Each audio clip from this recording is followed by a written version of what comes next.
We have checked in with just about everybody else about storm damage and how people coped with things. We needed to check in with Jon Rembold, the airport director at the Hilton Head Airport. Jon, welcome back in. How did the airport survive the storm last week? Well, thank you, Bob, for having me again. It's always a pleasure to talk to you. With each of these storm events, we take everything seriously. So we went into full, activation mode with Sure. all of our folks, identified essential personnel and everything, and then had the right people on the tether as they needed to be. But as far as infrastructure wise and things like that, the airport did very, very well. We did get a lot of rainfall at the airport, so we had some localized flooding and things like that, but nothing that couldn't be handled. There were no long-term Good. effects, and things were pretty smooth, as best as we could expect. Yeah, you are almost as much a construction site now as you are an airport. I was just out there last week, and there is a whole lot going on. Kind of update folks who are going to have to be dealing with the airport over the next few weeks, what they're going to see and why. Thank you. Yes, it is a great opportunity to just update folks. We are in what I like to call the egg breaking stage of making the omelet. So we're breaking the eggs and scrambling them up, and it's a little bit messy out there from time to time. But our general contractor, Edison Ford, is doing a real good job of defining the work area. There's signage up, electronic signs telling folks, where to drive and things like that. And we found that from the customer perspective, things have gone very smoothly. We've had very few conflicts, so we're really pleased with that. We're about 6 months into the project, and most of that work has been site work, and it's all things that you won't see when the building's complete, other than the roadway. So this is all the foundation building for when we start seeing some vertical construction, and that's when it gets really exciting. Sure. How much longer do you expect to go through this kind of a phase of it where folks will be moved around a little bit traffic-wise?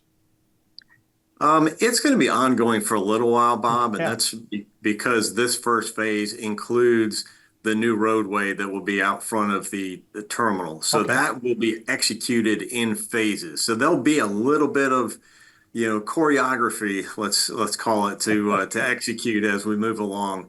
But the focus is going to shift probably in about a month to the vertical construction of the building. Okay. I'm guessing, at least this is the way I handled it. I usually handle it this way anyway.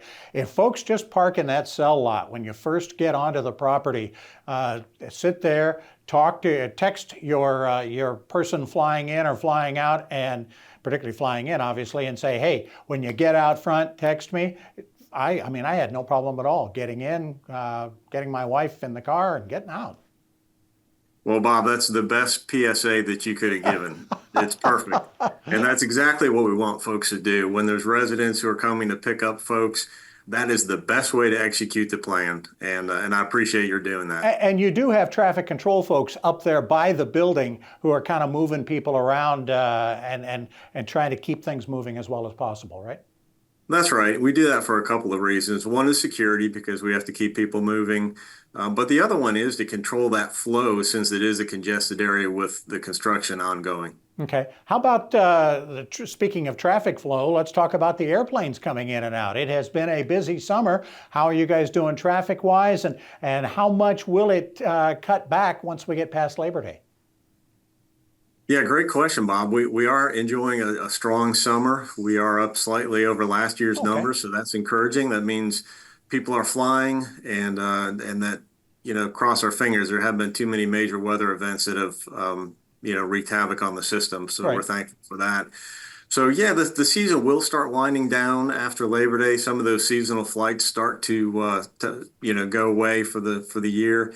But we still have some of those that go on through September and October. So we like to see that second wave of summer travel, and that's what we say happens after all the children go back to school and some of the adults say, now it's our turn to go vacation. Indeed, fall is the best time to be coming in and out of the island, as you and I both know from living here all these years. Thanks, Jon, for the update. We'll get back to you once we get across Labor Day, and we'll talk about the fall and talk about, hopefully, seeing some things sprout up at the Hilton Head Airport. Appreciate it. Great. Thank you, Bob. We'll be back with more right after this.